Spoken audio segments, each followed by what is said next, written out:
Voilà, deuxième partie sur les réseaux récurrents. Qu'est-ce qu'on va voir maintenant? Alors, on va commencer par faire un retour sur la première partie, histoire de bien marteler les différents concepts qu'on a vus jusqu'à maintenant. Ensuite, on va voir les réseaux récurrents génératifs, les mécanismes d'attention et finalement quelques librairies et autres références pour vous. Comme ça, vous avez ça noté quelque part. Donc, retour sur la première partie.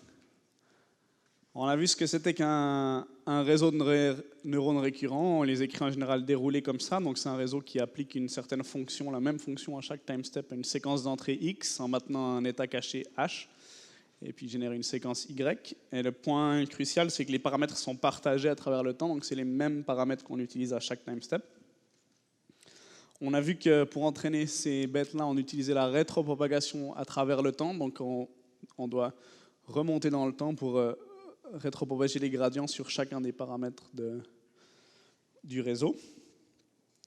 On a vu que, je vous ai dit que les librairies de Deep Learning font ça pour vous out of the box, donc vous n'avez rien besoin de vous soucier, sauf le problème de la propagation du gradient pour les dépendances à long terme. Donc si vous voulez que votre réseau soit capable d'apprendre des dépendances à très long terme, c'est le même problème que d'être capable de propager les gradients très loin dans le temps. Et puis, pour propager les gradients très loin dans le temps, on doit multiplier toutes ces matrices jacobiennes ici. Et puis que, dépendamment de leur valeur propre, si elles sont plus grandes que 1, donc si vos matrices amplifient le signal, vous avez un problème d'explosion de gradient que vous pouvez résoudre en faisant du clipping de gradient.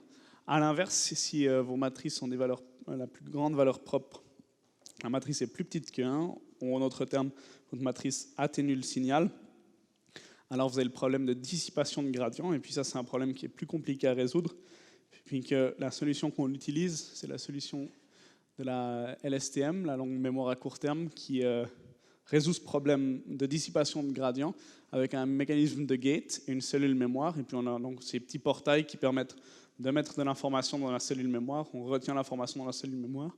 On peut aussi extraire l'information de la cellule mémoire ou effacer l'information qui est dans la cellule mémoire. Ça, c'est la LSTM qui est très, très, très utilisée dans les réseaux de neurones quand vous traitez des séquences. Je vous ai montré aussi les bénéfices d'utiliser une LSTM par rapport à utiliser un réseau récurrent simple. Donc ça, c'est ce qu'on a vu avant. On a aussi vu qu'on pouvait faire des piles de réseaux récurrents, donc créer des représentations plus complexes en empilant des LSTM ou des GRU ou des réseaux récurrents simples si vous voulez. Et puis aussi ça vaut la peine des fois de lire la séquence dans les deux sens en faisant des réseaux récurrents bidirectionnels. Et puis faire ce genre de choses, ça aide énormément à améliorer les performances de vos systèmes. Voilà vite fait pour le retour sur la première partie. Et maintenant on va voir un exemple d'application un peu particulier, ce sont les RNN génératifs.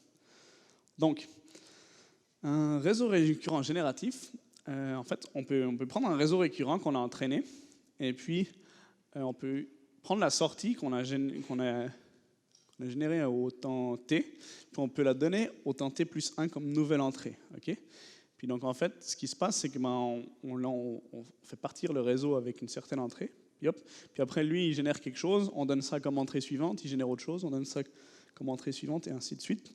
Et puis en fait, le réseau peut, lui, générer une séquence à l'infini et générer différentes choses. Un petit exemple de ça, par exemple, on peut lui faire apprendre à dire quel est le prochain caractère qui va arriver dans la séquence. Donc vous prenez votre séquence d'entrée, ici c'est Hello World, par exemple. Et donc vous avez, donc ça c'est votre séquence d'entrée, et puis la cible que vous allez fournir à votre réseau récurrent, c'est le prochain caractère que vous avez dans votre séquence. Donc quand vous voulez générer, quand vous lui donnez H, la cible c'est le caractère qui vient après, c'est E. Quand ici c'est le E que vous donnez comme entrée, vous donnez le L, ainsi de suite, et ainsi de suite. Donc en fait, votre réseau, en fait, la tâche qu'il va résoudre, c'est si vous lui donnez un caractère, il va générer le suivant, et ainsi de suite. Donc si vous le donnez, s'il a vu L, très probablement qu'il va devoir apprendre à générer la lettre O ici. Okay, ça s'appelle un modèle de langue. Et donc pour l'entraînement, encore une fois, vous avez votre sortie, qui est donc une classe, un caractère, et votre cible ici. Vous pouvez utiliser la cross-entropie, vous faites la somme de toutes ces erreurs. Ça vous donne votre signal d'erreur, vous pouvez rétropropager puis apprendre tout ça. Puis ultimement, vous avez un réseau qui est capable de générer des séquences tout seul. Donc ça, c'est au cours de l'entraînement. Puis encore une fois, au moment du test, vous lui donnez une première entrée, vous le startez avec quelque chose, et puis lui, il va générer une lettre, par exemple la H, il a appris à générer E. Après, vous donnez ça comme entrée suivante, il va générer Y, par exemple. Après Y, il va générer un espace, etc. Puis lui, en fait, il va générer une séquence tout seul. Donc, qu'est-ce qu'on peut faire avec ce genre de choses? Alors là, je vais vous montrer un exemple de quelqu'un qui a pris, il a pris 3 grosses LSTM qu'il a empilées. Et puis, en fait, il lui a donné à lire des textes de Wall Street Journal. Et puis alors là, on peut voir, en fait, il entraîne son réseau, puis après, il le start avec une petite séquence, puis il regarde ce que le réseau génère. Alors, juste après l'initialisation, donc vous prenez votre réseau, vous l'initialisez avec tous les paramètres random. Ça, c'est le genre de choses qu'il génère. Donc, autrement dit, il génère n'importe quoi, okay, parce qu'il n'a encore rien appris, évidemment, donc ça ne fait aucun sens. Après avoir vu tout le set d'entraînement une fois, donc après la première époque d'entraînement, et ben ça, c'est ce que le réseau commence à générer. Et encore une fois, c'est lui qui va générer le prochain caractère. Donc là, c'est assez drôle parce qu'on voit qu'il commence à... Il a appris des petits mots, will, apple, etc., for. Donc, il commence à générer des choses. On voit aussi que la phrase, elle ne fait aucun sens, hein, évidemment, et puis qu'il y a des mots, je pense, qui n'existent pas. Je ne suis pas un expert en anglais, mais il y a des mots que je n'ai jamais vus, en tout cas. Et puis, tout à la fin de l'entraînement, après, là, il a eu 76 époques d'entraînement, et voilà le genre de phrase que votre réseau récurrent est capable de générer. Donc, President, Economic Spokesman, Executive for Securities. Ça ne veut probablement rien dire, encore une fois, mais si on lit ça très vite, on pourrait croire que ça vient effectivement d'un texte de Wall Street Journal. Okay? Donc voilà. Donc voilà ce que votre réseau a appris, et ça c'est vraiment un modèle de langue. Donc encore une fois, les phrases qu'il génère ne font aucun sens, mais elles ressemblent à des phrases que vous pourriez voir dans le journal. C'est ça que fait un réseau récurrent génératif.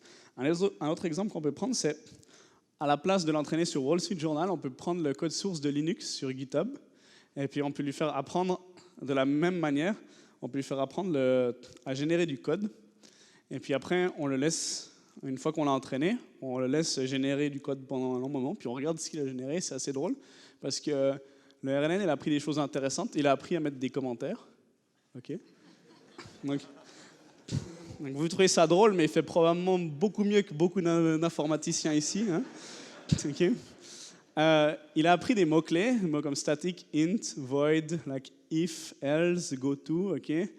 Il a appris à ouvrir et fermer des parenthèses, ça c'est intéressant. Okay, donc là, il est capable d'ouvrir la parenthèse pour définir sa fonction. Il est capable de faire des petits blocs if-else, là, comme vous l'avez vu. Un point qui est très important, et je reviens là-dessus encore et toujours, c'est qu'il y a cette idée de dépendance à long terme. C'est-à-dire que si vous regardez comment est-ce qu'il ouvre et qu'il ferme les accolades, et ben là, il commence à créer sa fonction. Il ouvre une accolade ici. Okay. Après, là, il fait un if, il ouvre une autre accolade qui vient refermer ici, après avoir généré beaucoup de symboles. Okay. Et après, il génère encore d'autres choses. Là, il rouvre une autre accolade qui referme ici et qui referme ici. Ah, celle-ci, est-ce qu'il a oublié de la fermer? Ah. OK, il la referme, parfait. Ouais, c'est ça. Donc, on voit... Ah oui, c'est ça, il la referme ici, exactement. Et puis, cette accolade, elle est fermée ici. OK, donc on voit, c'est ça j'insiste là-dessus. Votre réseau récurrent, ici, il est capable de retenir qu'ici, il a généré une accolade, généré énormément de symboles, et puis il est capable de se rappeler qu'il avait ouvert une accolade ici, et il la referme. Oui? Comment est-ce qu'il a été fait l'entraînement? Vous prenez le code source de Linux, okay, sur GitHub, c'est plein de fichiers texte, okay? Donc c'est plein de séquences de mots à la suite. Okay? Puis après, vous prenez votre réseau récurrent, puis de la même principe, ici, vous lui donnez les entrées. Donc là, votre code, il commence par if, par exemple. Donc là, vous avez i, f, etc. Votre truc. toute votre séquence de caractères que vous avez dans votre code source. Et puis la cible, encore une fois, le but, c'est de prédire le mot qui vient après. Donc si vous donnez un i en entrée ici, il y a de fortes chances que l'élément qui vient après soit un f pour faire if. Et puis c'est comme ça que vous entraînez. Ah oui, faut l'entraîner, voilà, c'est ça, exactement. Et puis une fois que vous l'avez entraîné, une fois après que l'entraînement s'est terminé, il est capable de faire ça. Okay. Donc on voit aussi qu'il a appris des trucs un peu compliqués, comme faire des boucles for avec les conditions sur i, etc. Donc là, mais vous faites pas de soucis, hein, on n'est pas en train de créer une intelligence artificielle qui est capable de créer du code, etc. On remarque qu'encore une fois, il ne se rappelle pas du nom des variables. Okay. Donc il définit des variables et des moments, mais il ne les réutilise pas. Donc ce code ne fait absolument aucun sens, mais ça a l'air d'être du code. Et ça, le truc intéressant, c'est qu'il est capable de faire quelque chose qui ressemble à du code, mais qui n'est pas du vrai code. Oui, une question ?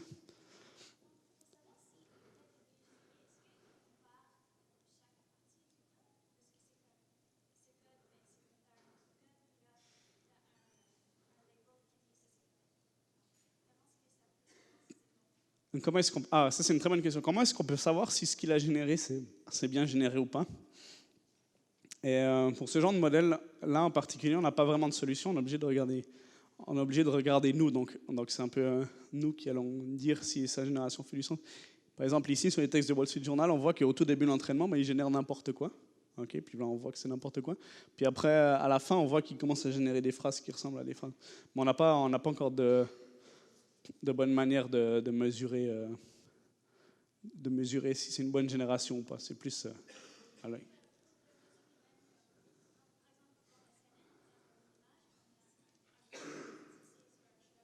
Ok. Ah, ok. C'est encore une fois.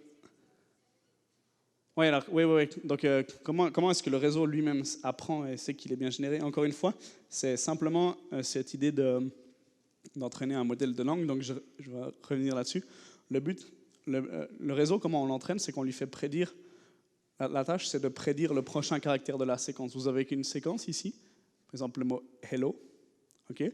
Et à chaque fois qu'il va lire une lettre, il va générer une autre lettre. Okay? Ici, donc, il y a H qui entre, puis il va générer Y en disant quelle est la lettre la plus probable.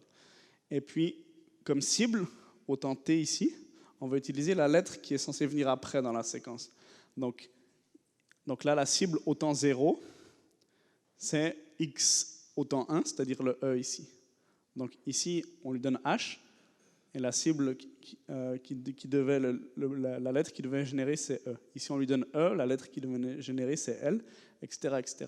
Et puis, on peut mesurer l'erreur à chaque endroit, puis petit à petit, le réseau va apprendre, et petit à petit, il va apprendre à générer les lettres de façon juste.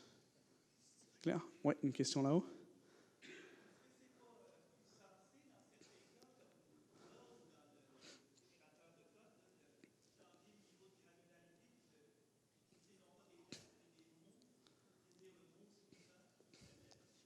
C'est une très bonne question. Donc, la question, c'est est-ce que ce ne serait pas plus sensé, plutôt que d'utiliser des lettres, d'utiliser des mots en entrée pour lui faire générer des mots? Alors oui, on peut aussi. Dans le cas du code C, ce serait même une bonne idée parce qu'il y a un set de mots-clés qui est fixe, okay? Donc int, static, etc. Peut-être même c'est comme ça qu'il l'a entraîné, ça c'est possible. Je ne sais pas les détails. Donc ça pourrait être un symbole, ça pourrait être un autre symbole, etc. Après, pour du vocabulaire, ça peut se faire aussi. On peut apprendre donc ça c'est un modèle au niveau du caractère. On peut faire des modèles au niveau du mot. On a le principal problème, c'est que ici, si vous regardez les caractères, vous en avez près une cinquantaine. Il y a les 26 lettres de l'alphabet, vous avez 0 à 9, vous avez quelques symboles, des points d'exclamation, etc. Si vous prenez des mots, vous devez avoir tout votre dictionnaire. Okay? Donc ça peut être, en général, on choisit 50 000 ou 100 000. Donc ça devient des choses qui viennent de taille très conséquente. C'est pour ça que des fois, ça vaut la peine de travailler seulement à partir de lettres. Oui. Une dernière question, après je continue, oui.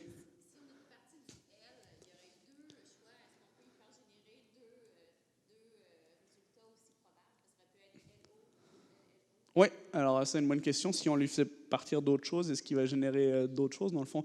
Alors oui, donc ce qui va générer au temps d'après, ça dépend de ce qu'on lui a donné au début. En particulier, ça va dépendre de ce qu'on lui donne en entrée au début.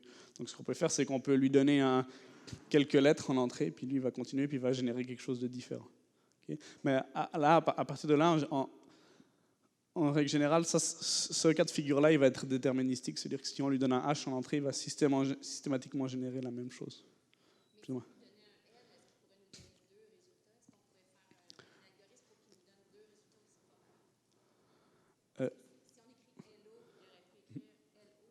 Oui, alors ça pourrait arriver, oui.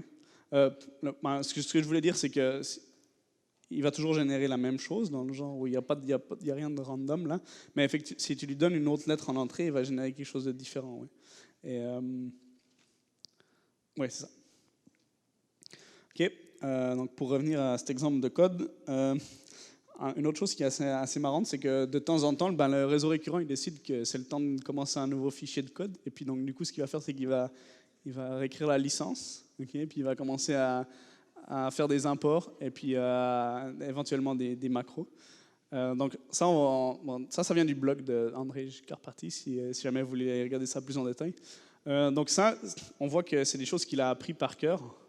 C'est vraiment, il va vraiment copier des bouts de licence qu'il y a dans le code source Linux, mais on voit qu'il était capable de retenir de ce genre de choses. Puis, il y a d'autres exemples sur son site, si vous voulez. Il a entraîné un modèle de langue sur des discours de Donald Trump, donc vous êtes capable de générer des discours de Trump si ça vous intéresse.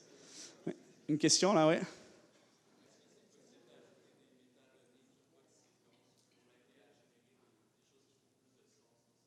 Okay, la question c'est possible d'ajouter des métadonnées pour lui faire générer des choses qui font plus de sens que juste ça. Alors oui, on va en parler un petit peu plus après en détail, il y a plein de manières de faire, mais vite fait, pour expliquer ça, là il fait de la génération qui n'est pas conditionnée, ou alors elle est juste conditionnée à ce qu'on lui donne au début, là. Mais on pourrait, et justement, une application plus intéressante, c'est justement si on est capable de conditionner puis de donner de l'information pour faire ça. Oui, encore une question?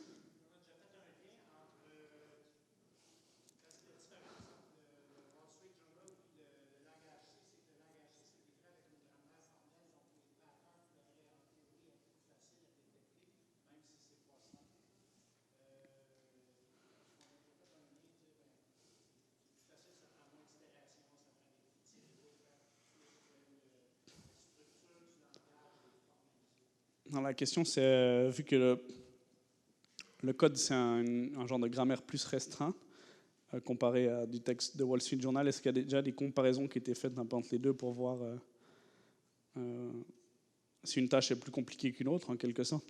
Je ne sais pas s'il y a des mesures qui ont été faites précisément. Je sais qu'il y a de fortes chances que les architectures, la taille des réseaux soient très différentes entre les textes de Wall Street Journal puis les réseaux, puis le cas du code source. Et après, ça, encore une fois, c'est des hyperparamètres à tuner, puis il faut essayer plein de choses. Voilà, donc c'est encore la réponse bateau, faut essayer. Je suis désolé. Je vais vous donner un autre exemple. On peut faire pareil, mais au lieu de lui donner, vu qu'on a un petit peu de temps, oui, assez vite, hop, au lieu de lui donner du texte, vous pouvez lui donner des partitions de musique, un peu dans la même idée que ce que je vous ai montré au début. Et donc ça, on l'entraîne sur de la musique de Bach. Et donc vous lui donnez la partition MIDI, puis lui, voilà, ça c'est le genre de choses, de samples qu'il a en entraînement. Puis ça c'est ce qui se passe au cours de l'entraînement. Donc ça c'est quand on initialise random au début, puis on voit qu'il génère, après 100 itérations d'entraînement, il génère du jazz. Après 500 itérations. Pardon. Désolé s'il y a des artistes de jazz parmi vous. Puis là on voit que petit à petit il apprend et puis commence à générer des mélodies. Donc encore une fois ça ressemble. Probablement pour des gens qui connaissent très bien la musique, c'est fort probable qu'il y ait des morceaux des morceaux de ce qu'il génère qui soient très très proches C'est quoi?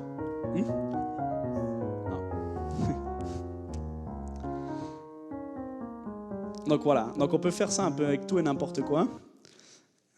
C'est très rigolo. Ça fait perdre pas mal de temps. Hop. Mais donc voilà, ça c'est génération de musique. Mais justement, comme pour rebondir sur la question d'avant, c'est bien joli tout ça, mais ça sert à quoi? Et puis encore une fois, nous ça nous intéresse pas vraiment de générer du code source Linux juste pour générer du code source Linux ou pour faire de la musique qui va copier du Bach. L'intéressant, c'est il faudrait pouvoir faire ça avec il faudrait pouvoir générer des choses qui nous sont utiles. Puis ben, c'est tout le problème de conditionner notre problème, comme venait la question justement avant. Comment est-ce qu'on peut faire en sorte d'utiliser un réseau génératif qui nous génère quelque chose dont on aurait besoin? Okay, puis alors, le problème de conditionnement, justement dans les réseaux récurrents, c'est un problème assez compliqué. Puis là, je vais vous montrer une ou deux choses qu'on peut faire. Première chose que je vais vous montrer, c'est le modèle sequence to sequence. Alors, c'est composé... C'est fait de cette façon-là. On a un premier réseau récurrent, c'est un encodeur qui va lire une phrase ici, X, puis qui va la processer, puis qui va l'encoder sur un vecteur ici, H2.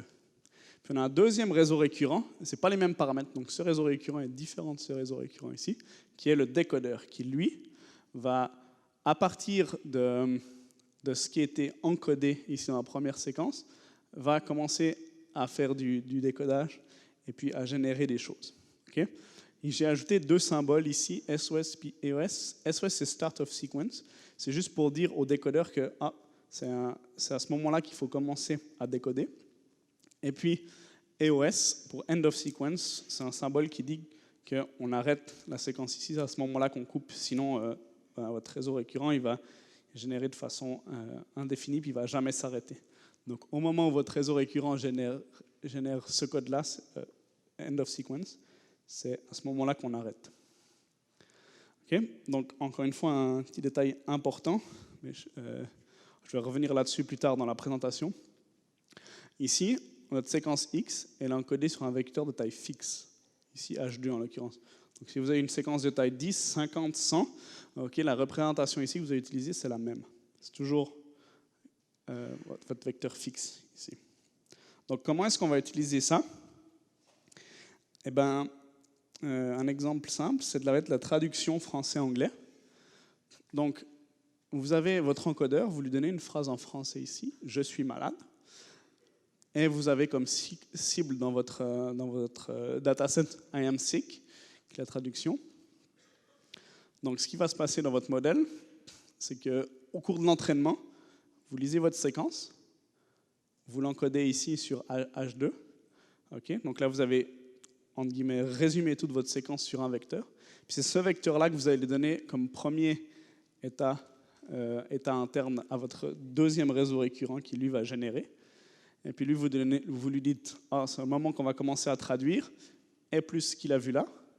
Et donc là, lui va générer un mot, et puis vous allez pouvoir le comparer à la cible, et puis faire comme d'habitude, calculer la cross-entropie ici.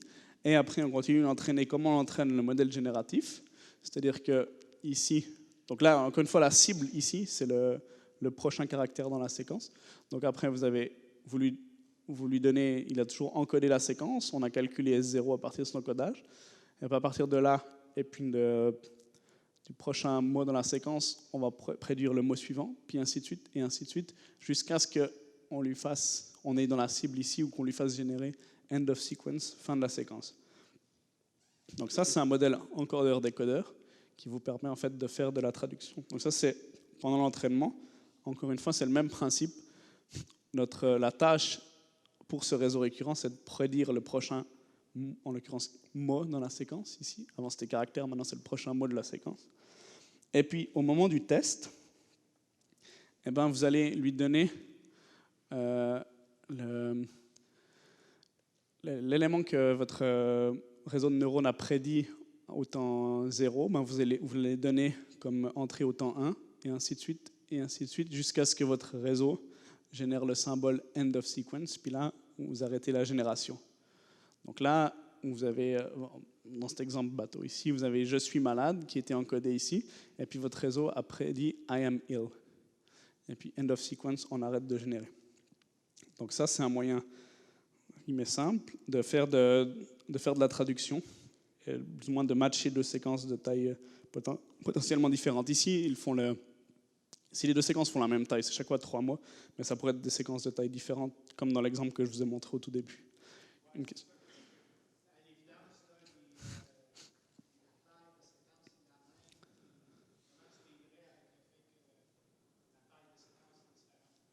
Ben,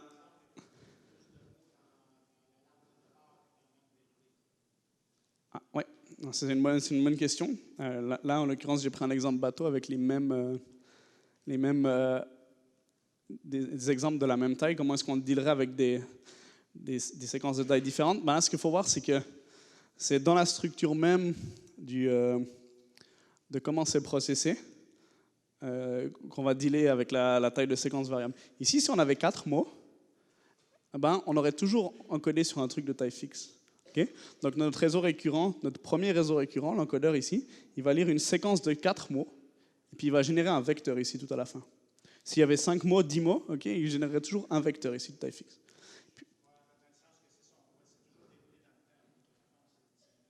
Oui, ça, exactement. Et puis, ici, c'est pareil, on pourrait avoir une prédiction plus ou moins grande ici. Et puis, c'est vraiment, lors de l'entraînement, c'est vraiment quand on a la cible end of sequence qu'on dit, il faut arrêter. Donc ça, pour que ça soit clair, start of sequence et end of sequence, c'est comme si on avait 2 classes en plus dans nos données. Donc au lieu de prédire d'avoir tout notre vocabulaire, on a tout notre vocabulaire plus 2 classes. Et puis alors, pendant l'entraînement, on regarde la génération jusqu'à ce qu'on a le symbole dans la cible. Puis au test, on lit notre séquence jusqu'à ce qu'on voit ce symbole. Oui, Gaël?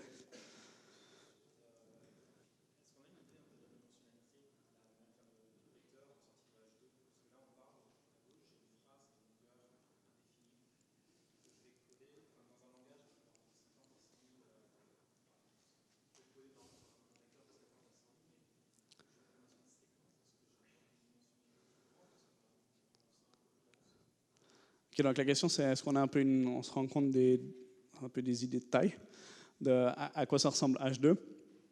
Alors, encore une fois, c'est un truc qu'on va pouvoir tuner, etc. Mais en général, c'est quand même beaucoup plus petit. Mettons qu'ici, vous avez 50 000 mots dans votre vocabulaire, par exemple. Donc là, ici, vous allez avoir un grand vecteur one-hot de taille 50 000, okay, que vous allez processer. Et puis ici, ben, on va avoir quelque chose de taille de 1000, peut-être, quelque chose comme ça. Okay, donc le but, ça va être de comprimer énormément l'information sur un vecteur de taille beaucoup, beaucoup, beaucoup plus petite. Oui.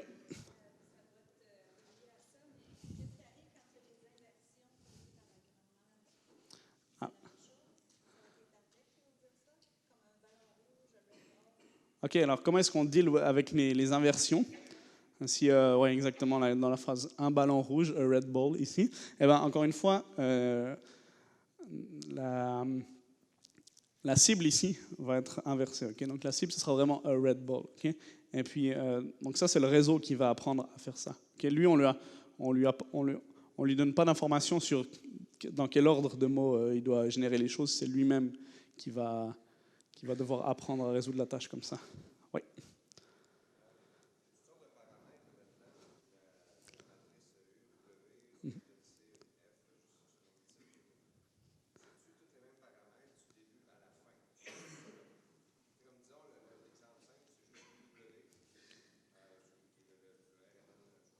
Uh-huh.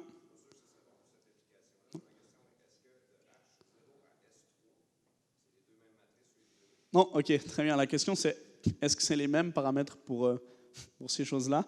Et la réponse c'est non, c'est 2 réseaux récurrents différents. C'est un peu pour ça que j'ai mis des lettres différentes, mais c'est peut-être pas très clair. Ici, on a un premier réseau récurrent avec un premier set de paramètres. Donc là, si on a un réseau simple, on a le W de l'encodeur, le U de l'encodeur, etc., le biais de l'encodeur. Et puis ici, on a un autre réseau récurrent qui a un autre W, un autre biais, etc., c'est d'autres paramètres. Puis pour rebondir aussi là-dessus, lorsqu'on fait l'entraînement, on a un signal d'erreur qui provient de chacun. Si je me remets en mode entraînement, là, on a un signal d'erreur ici, ici, ici et ici. Et le truc intéressant que je n'ai pas mentionné, c'est que l'erreur que vous faites à chaque pas ici, elle va vous permettre d'updater les paramètres de ce réseau récurrent ici. Mais vu que vous avez une flèche aussi là, eh ben on va aussi rétropropager les gradients ici, puis on va aussi apprendre le premier réseau récurrent. Okay? Donc, en faisant cette tâche de génération conditionnée à l'entrée, on va apprendre les deux réseaux récurrents. Une autre question là, oui.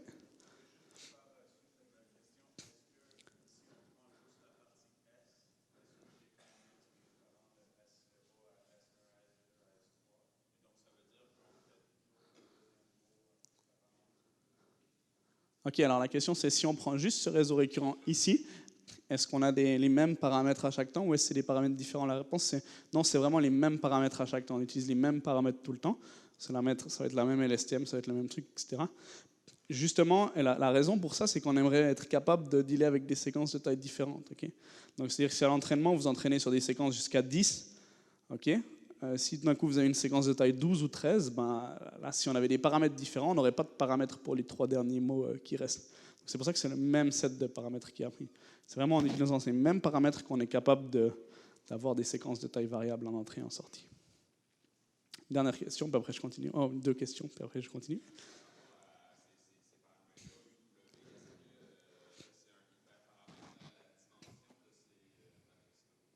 Alors, la question c'est par rapport à ces matrices-là, est-ce que c'est un hyperparamètre, la dimension des matrices? Et la réponse c'est oui, c'est un hyperparamètre à tuner.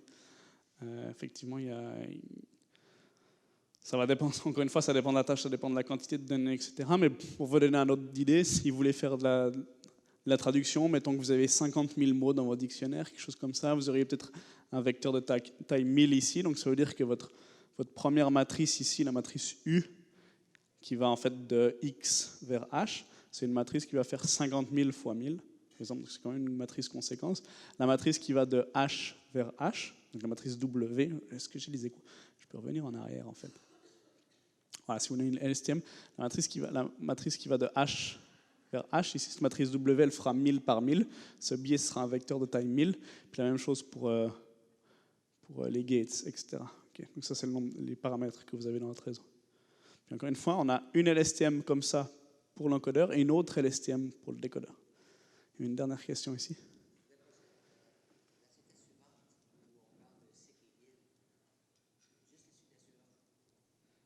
Oui.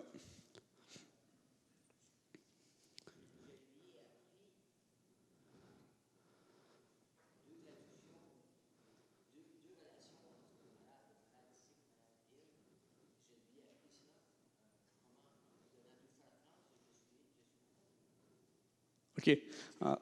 Alors, c'est une bonne question. Là c'est l'exemple que j'ai donné ici. Mettons que. Donc, la question, c'est la différence entre sick et ill ici. Ça, c'était pour vous donner un petit exemple de ce que votre réseau pourrait générer. Imaginez que dans votre training set, pour entraîner cette tâche, vous avez c'était peut-être pas très clair, je peux expliquer plus clairement, vous avez des paires de phrases. Vous avez une phrase en anglais, je suis malade, vous avez la phrase en anglais, I am sick. Puis vous avez énormément de paires de phrases comme ça différentes avec la phrase en français, la phrase en anglais, etc. Puis après, lors de l'entraînement, vous mettez votre phrase en français ici, vous mettez votre phrase en anglais ici, vous faites l'entraînement comme ça, calculez l'erreur, vous apprenez, etc., etc. Alors après, c'est possible. Et puis alors là, j'ai mis un exemple de si vous donnez je suis malade. Okay, s'il avait appris par cœur et puis que la cible c'était I am sick, c'est probable qu'il génère I am sick. Là, j'ai juste mis que peut-être que la prédiction que ce que votre réseau va dire, ça va peut-être pas nécessairement la même chose que ce que vous avez dans votre training set. Ça dépend de comment votre réseau a appris. Autrement dit, c'est une question d'overfitting là. Est-ce que si vous mettez une nouvelle phrase, une phrase qu'il n'a jamais vue, comment est-ce qu'il va la générer, puis est-ce que c'est correct ou pas?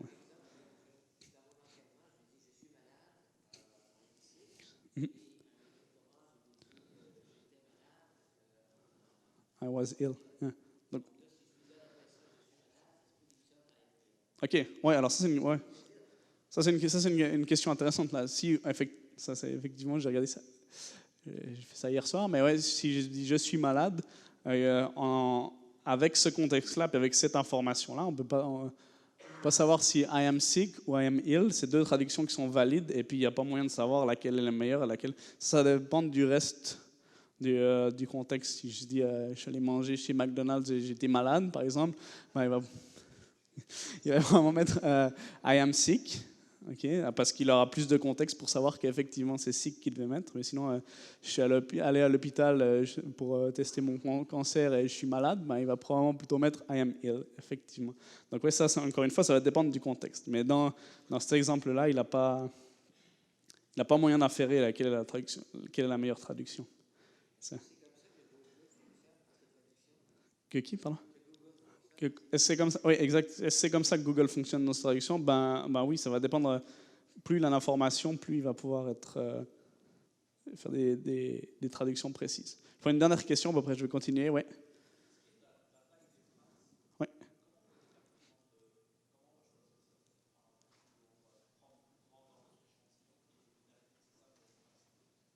Alors, la question, c'est en fonction de la taille des phrases, comment est-ce qu'on choisit la taille la plus grande, la plus petite? Encore une fois, ici, on est totalement invariant à la taille de nos séquences. Okay? Ici, on encode ça sur un truc de taille fixe. Donc ici, la séquence d'entrée, elle peut faire 1, 10, 100, 1000. Ça ne change rien pour notre réseau récurrent parce qu'il applique toujours la même fonction à quelque chose qui peut être de taille variable. Donc, lui va faire son processing une fois que tu as tout lu.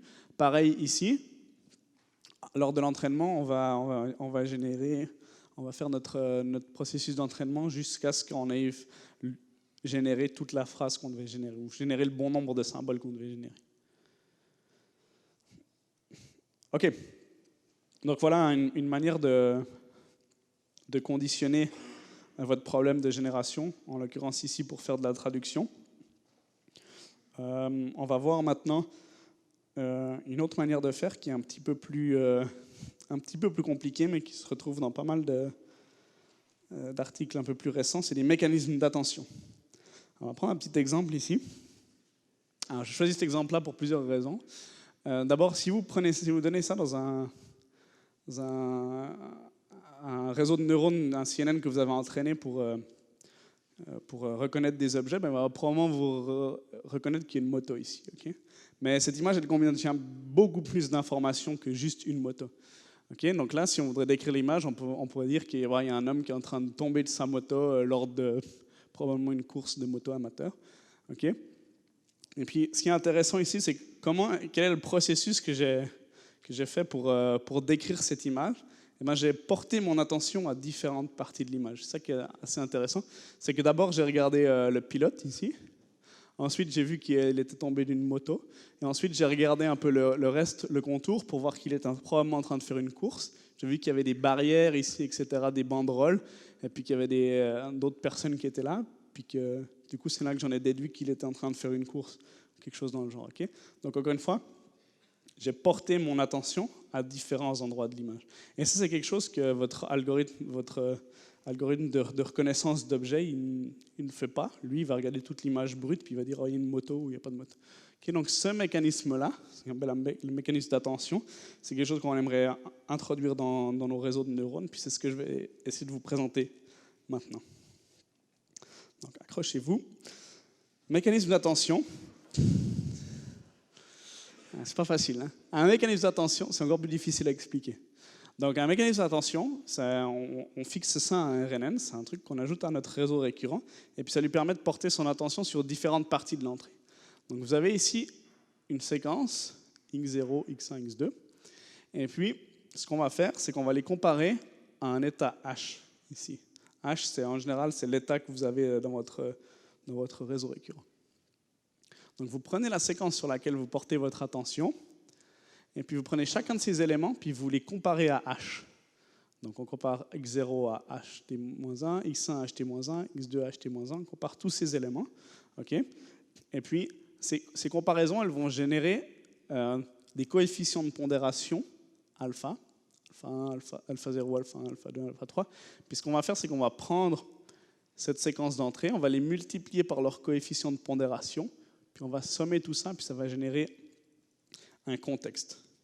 Autrement dit, peut-être une autre manière de voir les choses, si par exemple vous cherchez la moto ou la moto dans votre image, ben là, le vecteur h ici, il va dire j'aimerais trouver quelque chose qui ressemble à ce qu'il y a un objet type moto ou vélo. Okay. Puis vous allez regarder partout ici dans votre séquence s'il y en a un qui ressemble quelque part à une moto. Puis là, vous allez générer les coefficients de pondération. Puis vous allez regarder, vous allez sommer tout ça ensemble pour générer un contexte. Ça s'appelle soft attention parce que dans le fond, on va regarder partout dans l'image tout le temps, okay, mais on va pas, ou dans votre séquence, vous allez regarder partout dans votre séquence en même temps, mais la quantité dont vous allez regarder à chaque endroit, elle va dépendre de vos paramètres alpha. Donc ici, vous avez ce P ici, c'est comme un réseau de pondération. La manière la plus simple de voir les choses, c'est que vous faites un produit scalaire entre x et h, okay, ça vous donne un scalaire. Vous faites la même chose pour x1, x2, x3, etc. Puis après, vous avez un vecteur de paramètres. Puis ce vecteur de paramètres, vous le passez à travers un softmax pour les normaliser. Okay. Ça vous permet de faire une somme pondérée, normalisée de toutes ces choses-là. Mais P, ça peut être n'importe quoi d'autre aussi. Ça peut être un réseau de neurones profonds. Ça peut être plein de choses. C'est un petit peu compliqué là, et je vais essayer d'être un peu plus clair avec l'exemple. Donc voilà à quoi ça pourrait ressembler un schéma complet avec un mécanisme d'attention. Donc les différentes parties qu'on a, on a une séquence d'entrée X, on aimerait générer une séquence de sortie Y. Okay. Ici on a un premier réseau récurrent qui va lire notre séquence d'entrée puis qui va générer des états internes H0, H1, H2. Okay. Ici on a un deuxième réseau récurrent, le RNN de sortie, qui lui est équipé du mécanisme d'attention, c'est ce truc-là. Et le mécanisme d'attention, qu'est-ce qu'il va faire? On va prendre l'état du réseau récurrent, okay, et on va prendre toutes les frames, toutes les frames de notre séquence H sur laquelle on porte attention. On va les mettre là-dedans. On va comparer chacune de ces frames avec l'état S. On va calculer notre vecteur de coefficient. On va pondérer nos séquences d'entrée. Sommer tout ça, ça va générer le vecteur d'attention, le vecteur de contexte, pardon, c'est 0. Puis à partir de là, on va pouvoir calculer l'état 0 et calculer Y0. Okay. Donc c'est ça qui se passe au tout premier temps. On est dans ce cas-là. Encore une fois, à partir de S-1 et de toute la séquence sur laquelle on porte notre attention, on compare chacun de ces éléments avec S, on génère des coefficients de pondération, on fait la somme pondérée, on génère le contexte qu'on va donner à notre réseau récurrent. On va pouvoir générer le premier step. Ensuite, on continue, on génère le step d'après. À partir, cette fois, on a un nouveau contexte, c'est S0 maintenant. On prend toute la séquence d'entrée sur laquelle on porte notre attention.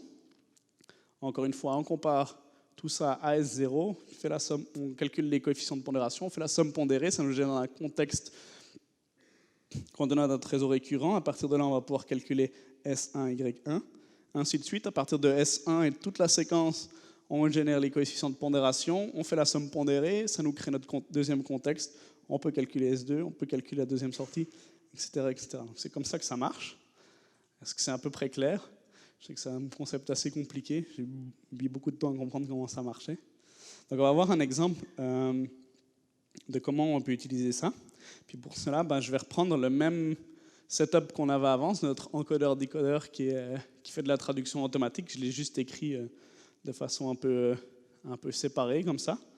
Donc, on a ici l'encodeur, qui lit la phrase en anglais, qui encode ça sur un vecteur de taille fixe. Puis on a le décodeur qui est ce RNN génératif qu'on va entraîner à produire le prochain mot dans la séquence. Puis au moment du test, on va simplement utiliser le mot qui génère pour générer notre séquence. Okay. Voilà, maintenant, ce qu'on peut faire, c'est qu'on peut prendre ce modèle. Et puis, un petit rappel d'abord, c'est que, encore une fois, la séquence d'entrée ici X, elle est encodée sur un vecteur de taille fixe, ici H2. Okay. Donc ça peut potentiellement poser des problèmes, comme l'a soulevé Gaël avant dans sa question, c'est que si on a des séquences qui sont très très grandes, des phrases gigantesques à traduire, c'est fort probable que la taille fixe qu'on a ici, elle ne soit pas suffisante pour pouvoir représenter toute la séquence en entier. Donc maintenant, ce qu'on va faire pour résoudre ce problème, c'est qu'on va ajouter un mécanisme d'attention à notre réseau récurrent là-dedans. Et puis on a à peu près mis le maximum de flèches qu'on pouvait sur une slide. Mais, alors ça donne ça, on a vraiment le même système qu'avant. Okay, et on a ce mécanisme d'attention qui vient s'ajouter en plus. Donc c'est le même principe qu'avant. Est-ce que ça peut bouger? OK. Donc, encore une fois, au tout début, on encode notre séquence. Et là, on a notre séquence aussi d'état interne H. On donne l'état interne H ici pour starter le réseau récurrent. Ici, à partir de cet état ici, plus de toutes les frames de la séquence ici, on va générer les coefficients de pondération en comparant H avec tous les H ici. On va S-1, pardon. On va générer les coefficients de pondération, faire la somme pondérée. Ça va nous donner un contexte qu'on va pouvoir donner ici à notre réseau récurrent génératif, qui lui va pouvoir, à partir de là, calculer S0, produire la première sortie. Et ensuite, on peut continuer ici. Maintenant qu'on a calculé le premier, on peut prendre le nouvel état ici, qu'on va comparer avec tous les éléments de la séquence d'entrée pour générer les coefficients de pondération, faire la somme pondérée, générer un nouveau contexte. Okay, on donne ça comme entrée en plus à notre réseau récurrent, qui va nous générer la sortie suivante, et ainsi de suite, jusqu'à la fin de la séquence. Okay? Donc là, on a simplement rajouté à notre encodeur-décodeur un mécanisme qui, lui, permet de regarder partout dans la séquence d'entrée, ici, et pas seulement juste voir le dernier élément qu'on a encodé. Okay? Donc c'est une machinerie qui est un petit peu plus compliquée. Mais là, où je vous ai pris cet exemple-là, parce que si on a des résultats, ça date aussi, ça doit être 2015, sauf erreur, ce papier-là. Mais c'était quand les mécanismes d'attention ont été introduits au tout début. Donc ici, vous avez le modèle qu'on utilise. Chaque fois, ce modèle sequence to sequence que je vais montrer. Puis on peut lui ajouter ou non le mécanisme d'attention. Ici, c'est la taille d'entrée maximum qu'on utilise, sauf erreur, lors de l'entraînement. Donc, c'est-à-dire, à l'entraînement, on va seulement considérer des phrases en français qui font une taille 30 ou moins, ou dans la deuxième partie, qui font une taille 50 ou moins, pour ne pas avoir des phrases trop longues. Et finalement, on va comparer le score bleu de ces différents exemples. Alors, score bleu, ça veut dire Bilingual Evaluation Understudy. Et ça mesure en fait la qualité d'une traduction. Je ne connais pas trop les détails là-dessus. Je sais plus le score est grand, mieux c'est. Mais par exemple, encore une fois, si ça tient un peu compte du fait, par exemple, si vous aviez la phrase d'entrée comme avant, je suis malade en français, ben I am ill ou I am sick, c'est deux traductions qui sont parfaitement valables et puis que les deux peuvent fonctionner. Et si votre réseau récurrent générait I am ill, alors que votre phrase de label c'était I am sick, eh ben, ce score bleu il va quand même tenir compte du fait que c'est quand même une traduction correcte malgré tout. Alors, je ne connais pas trop les détails, je ne vais pas entrer là-dedans, mais c'est un score qui vous permet de regarder la qualité des traductions. Oui.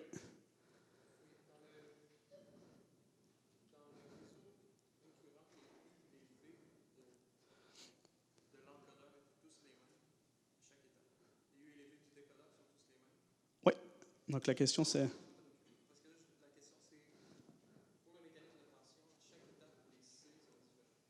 Oui.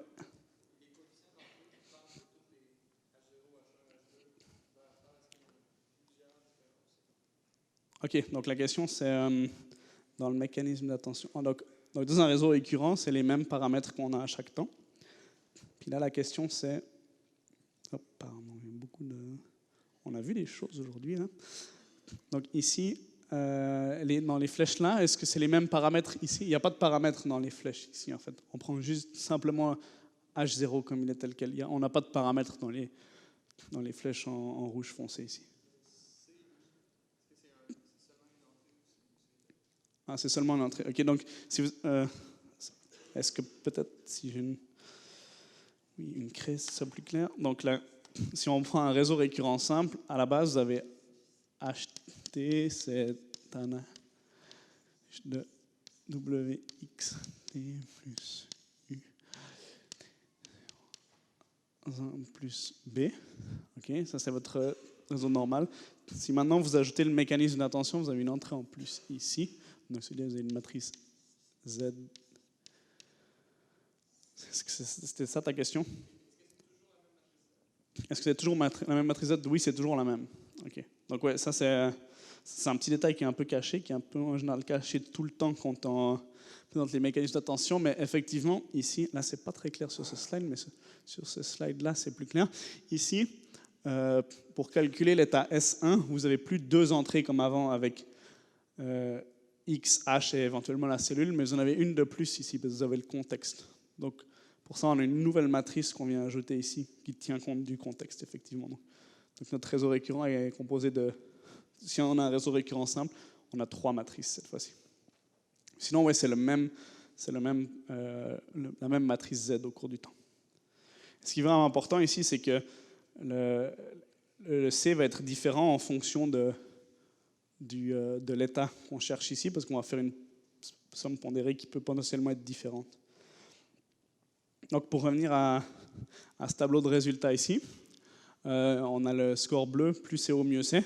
Et puis si on prend le modèle sequence to sequence que je vais montrer au début avec des tailles de 30, on a un score de 13, 14 environ. Et si on rajoute le mécanisme d'attention, autrement dit si on fait ce modèle-là, eh ben on augmente notre score à 21. Et c'est un incrément qui est énorme en termes de bleu score. La différence de la qualité de traduction est vraiment gigantesque. Okay, et pareil, si on entraîne maintenant sur des données de taille un peu plus grande, taille 50, on a un score de 17,8. Et puis si on lui rajoute le mécanisme d'attention, là on augmente la qualité des résultats. Et la différence entre 13 et 21, elle est plus petite qu'entre 17 et 26. Ça veut dire que si on a des séquences de taille plus grande, ça devient encore plus avantageux d'utiliser le mécanisme d'attention. Et la raison, c'est que justement, si nos séquences sont plus grandes, eh ben, ça devient de plus en plus pénalisant d'encoder sur quelque chose de taille fixe. Et du coup, le fait d'ajouter un mécanisme d'attention qui peut lui aller regarder partout dans la séquence, ça va grandement l'aider à produire des traductions de meilleure qualité. Oui, une question?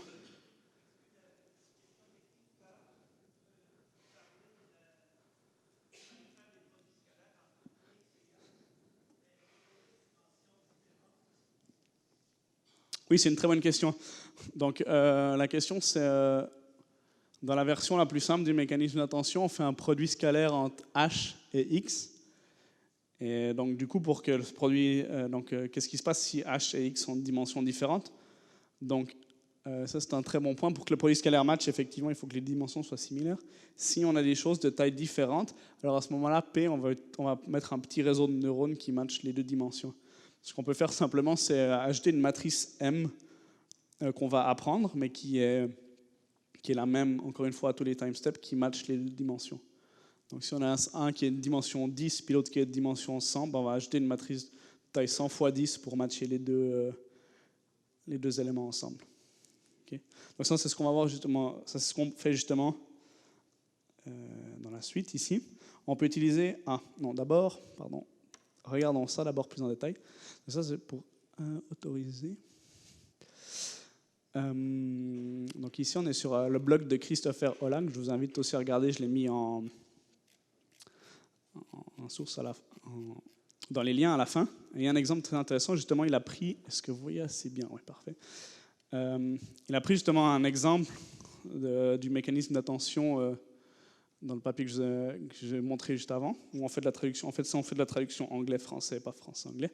Donc ici, vous avez le réseau récurrent en entrée qui encode la phrase en anglais. Et ici, vous avez le réseau récurrent de sortie qui génère la phrase en français. Donc la traduction est dans l'autre sens. Hein.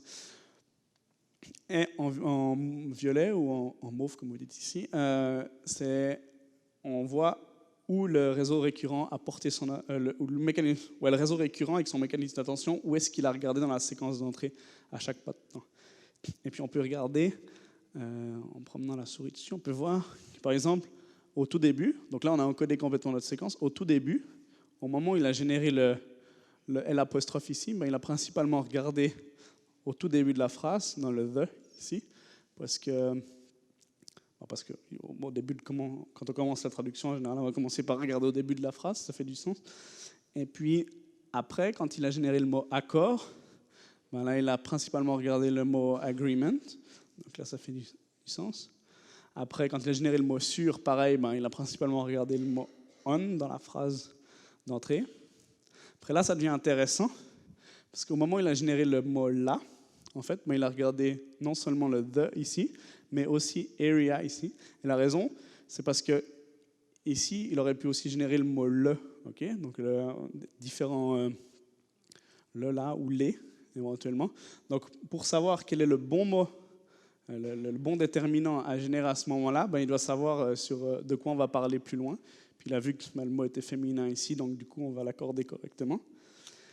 Et ainsi de suite. Ici, zone économique, européenne, on voit où il regarde petit à petit, on voit que ça matche assez bien l'endroit où il regarde. Donc encore une fois, ça veut dire que le coefficient de pondération qu'il a généré était très grand pour cette frame ici, puis très très faible pour les autres frames, etc. Puis après, on peut voir petit à petit, a été signé en août, etc. Ça matche encore une fois bien l'année. Puis après, quand il génère le point, ici, on voit qu'il regarde un petit peu partout en arrière, et puis finalement, il décide de générer le dernier mois. Okay? Donc ça, c'est un peu... Ça, c'est une visualisation intéressante qui nous permet de voir que finalement, le mécanisme d'attention fait quelque chose de sensé et puis il se focus à des endroits intéressants de l'entrée.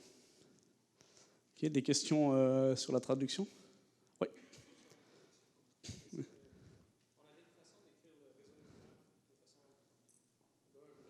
Ouais.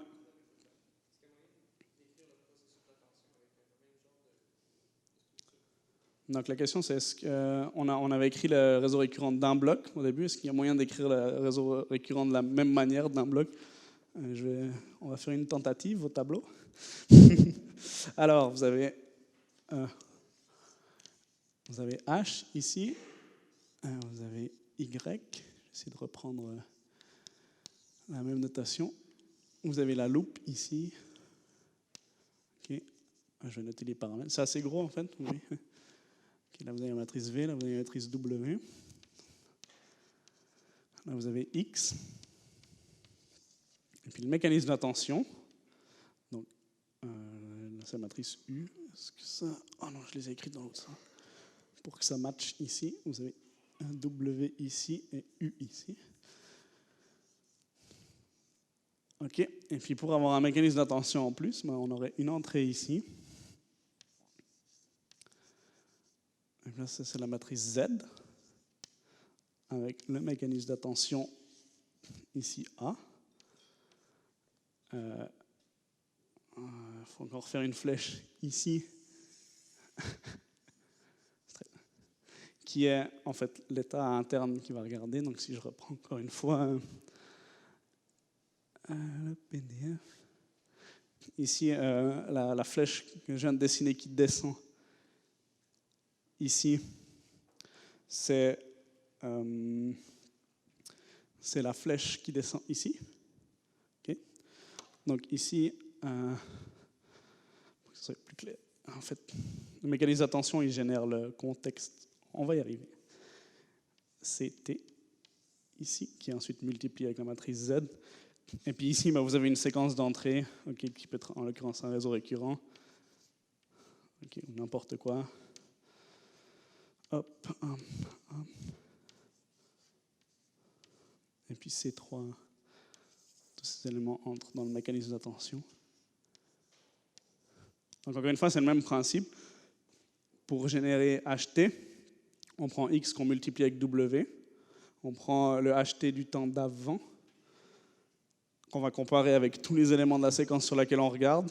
Ça va nous générer le contexte, on multiplie le contexte avec une matrice Z, puis ça va nous permettre de calculer H. Est-ce qu'il y a assez de flèches? Ça va. OK. Avançons un petit peu. Donc, oui.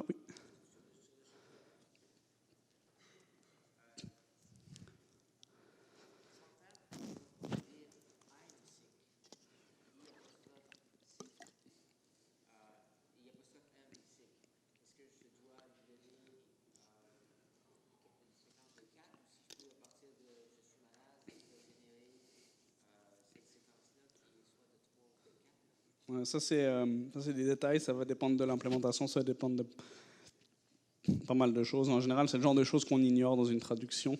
Et on peut avoir une étape de processing en plus après qui nous corrige notre séquence.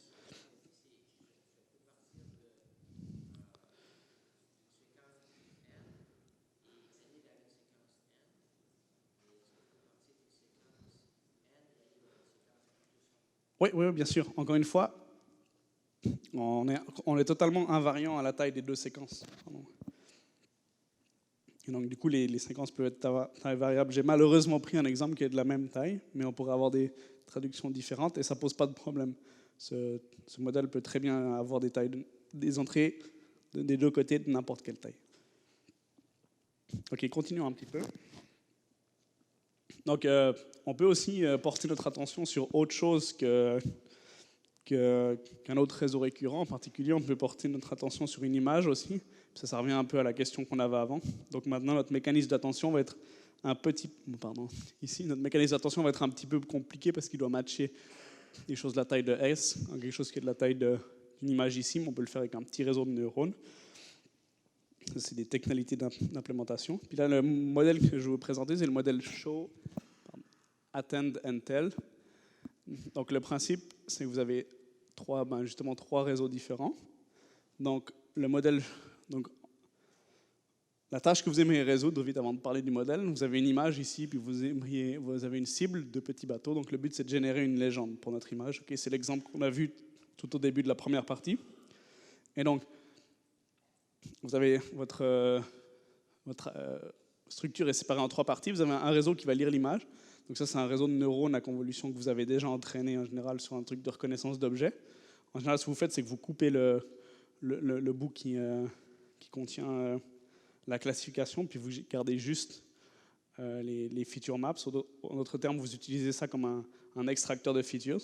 Vous avez le réseau Attend, qui est un réseau de neurones, un mécanisme d'attention, pardon. Et finalement, vous avez Tell, qui est un réseau récurrent génératif. En l'occurrence, ici, une LSTM. Okay. Puis après, on va faire exactement le même principe. Je coupe un peu, on n'a plus beaucoup de temps, mais c'est exactement la même chose. On va générer petit à petit, en regardant l'image toujours, et puis en générant nos mots, et en comparant le contexte qu'on a ici avec ce qu'on a dans l'image, on va pouvoir générer petit à petit des séquences. Okay, ça, c'est au moment du test, on utilise la séquence. Ça, c'est le genre de résultat qu'on obtient dans ce genre de choses. Donc, ce que je vous montre ici, ça, c'est l'image d'entrée. Ici, chaque mot, ici, vous avez la séquence de sortie avec le nombre à côté, sauf erreur, c'est la probabilité du mot. C'était chaque fois le mot le plus probable. Puis là, vous voyez la probabilité de ce mot. Et puis ici, les autres images que je vous montre ici, c'est exactement la même chose que dans l'exemple de la traduction avant, où on voyait où le réseau récurrent regardait avec des traits de couleur mauve. Mais là, c'est pareil. Plus c'est blanc, en fait, plus c'est l'endroit où le réseau récurrent, le réseau récurrent et le mécanisme d'attention portent son attention. Donc on commence, c'est simplement a woman. Ici, on voit que le réseau récurrent porte son attention sur les deux personnes ici. Ensuite, is throwing. On voit que le réseau récurrent, le mécanisme d'attention regarde un peu plus cette femme-là, et puis l'action qu'elle est en train de faire est frisbee. Pareil, on voit que toute l'attention est portée sur l'objet-là. Donc il est bien en train de regarder le frisbee quand il génère le mot frisbee, ce qui est un bon sanity check. In a park. Puis là, on voit que quand il génère le mot parc, eh ben, on voit qu'il porte son attention sur tout le reste du décor, en particulier sur les arbres et puis sur l'herbe dans le fond, etc. À peu près point, il génère le dernier mot. Okay, donc si vous voulez, il y a d'autres exemples dans le papier où ils montrent un peu de quoi ils sont capables. Mais alors maintenant, on a un système qui est capable de partir d'une image de taille fixe puis de générer une séquence. Et en plus, ce système peut regarder où il veut dans l'image pour générer une séquence qui correspond bien aux actions qui sont présentes dans l'image. Donc ça, c'est pour la génération de légendes. Je vais aller assez vite, mais oui, une question ?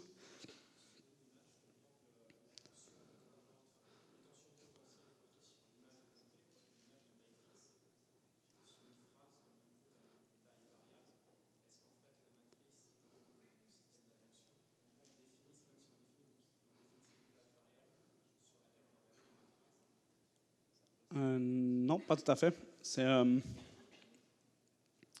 en fait, ici, si on revient en arrière, on va y arriver. Ici, dans le mécanisme, le truc, c'est qu'on regarde partout dans la phrase tout le temps. Puis la raison pour qu'on regarde partout dans la phrase tout le temps, c'est parce qu'on fait une somme pondérée de toute la phrase tout le temps. Et puis la façon dont on génère ces coefficients, okay, on va regarder chacun des éléments de la séquence, puis on va chacun les comparer à l'état H. Okay. Donc au final, on va se retrouver avec une représentation qui est de taille fixe ici. Okay. Même si on a une séquence de taille 100, ben, ça ne fait rien parce qu'on va en faire une somme pondérée. Dans le cas de l'image, ben, ici, on ne va pas avoir une séquence. En fait, ce qu'on va regarder dans l'image, c'est qu'on va regarder, au lieu d'avoir une séquence temporelle, on va avoir chaque pixel comme ça. Tous les pixels de l'image, puis on va choisir dans quel pixel ou à quelle dimension on porte notre attention. Donc c'est pour ça que c'est 2D comme ça. Est-ce que c'est clair? Ok. Une autre question là au fond, oui.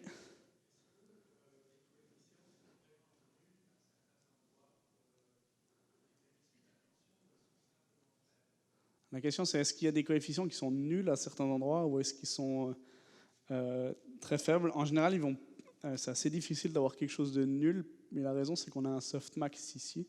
Donc, on ne va jamais avoir quelque chose qui est vraiment zéro, mais en général, ils vont être tellement faibles. Le softmax va écraser les valeurs qui sont petites, puis donner plus d'importance aux valeurs qui sont grandes. Et puis, c'est donc ça. En général, effectivement, les éléments ne sont pas nuls. Et ça, c'est un point très important, c'est qu'on fait ce qu'on appelle du soft attention, c'est-à-dire qu'on est toujours en train de regarder partout, tout le temps, mais c'est juste qu'on pondère où est-ce qu'on regarde.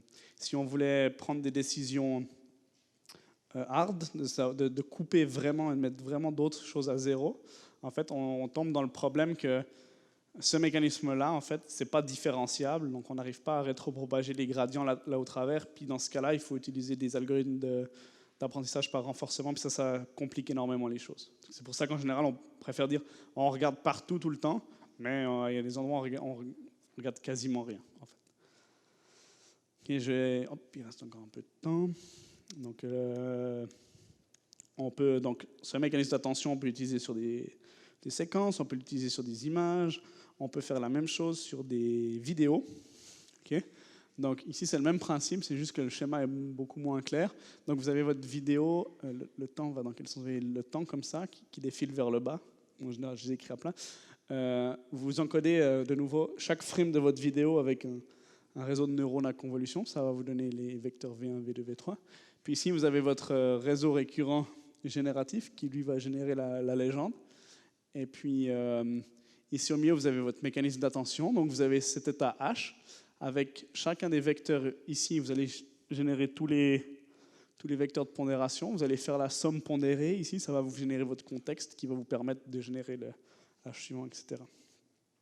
Ça vous permet de générer des légendes pour des vidéos, cette fois. Donc ici, vous avez la légende qui a généré votre réseau de neurones. Someone is frying a fish in a pot. La référence, le vrai label pour cette vidéo-là, c'était A Woman is Frying Food. Et puis, ici, pour ces 4 frames, en fait, vous avez ici ces vecteurs qui montrent, encore une fois, c'est toujours, on regarde où est-ce que le réseau a porté son attention. Donc, plus la barre est grande, plus c'est l'endroit où il a porté son attention, puis ça pour différents mots. Donc, si on regarde au moment où il a généré le mot someone, il a principalement regardé dans cette frame-là, ce qui fait du sens parce que c'est là où il y a la femme qui est en train de faire son émission de cuisine. Ensuite, pour frying, on voit qu'il a plutôt regardé cet endroit-là, ce qui est assez intéressant parce que là, justement, on voit l'huile qui est en train de bouillir, donc il y a vraiment c'était frying. Et puis, pareil, fish, bon là, il a apparemment repéré qu'il y avait du poisson ici, je ne sais pas comment, mais enfin bon. Puis là, quand il génère le mot pot, là, c'est plutôt à cet endroit-là qu'il a regardé principalement. Parce que puis là, c'est là où on voit effectivement où il y a la casserole dans la vidéo, donc ça fait du sens. Je peux vous montrer d'autres exemples, là, parce que la vidéo est assez drôle. Une petite musique aussi, je peux laisser la petite musique. Donc voilà, ça c'est simplement la vidéo de démonstration de cette méthode-là. Donc ça c'est la vidéo qu'on donnait en entrée, puis ça c'est ce que le réseau a généré. Donc, on voit que c'est très efficace comme système, n'est-ce pas?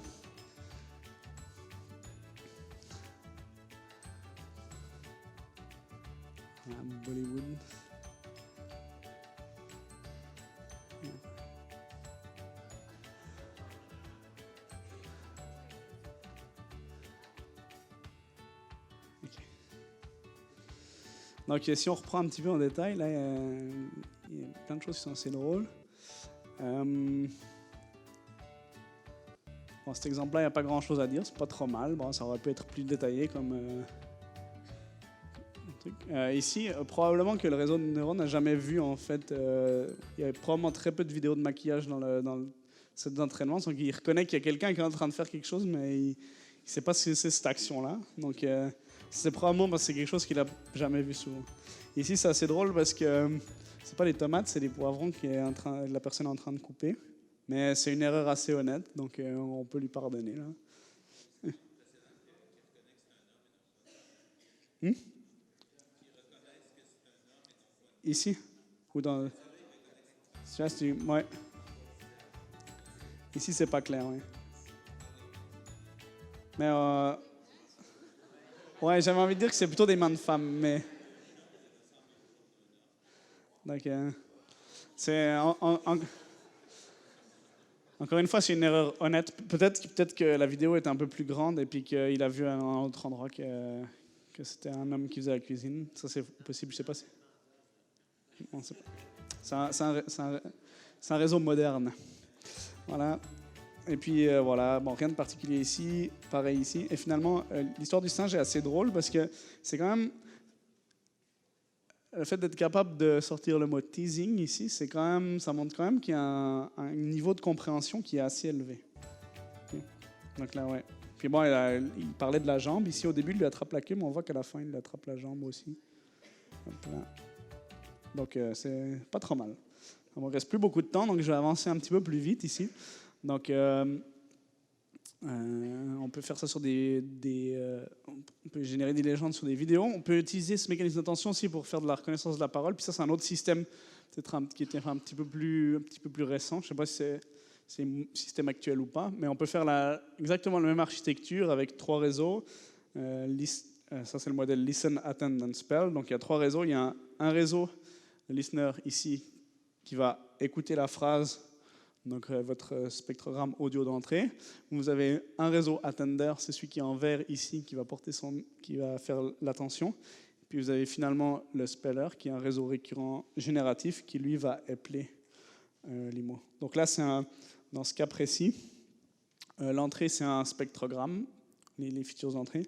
Et puis la sortie, c'est des caractères. Donc on va faire de la traduction, on va faire de la reconnaissance de la parole, mais lettre par lettre, plutôt que phonème par phonème, un peu plus récent. Donc voilà, puis ici, il y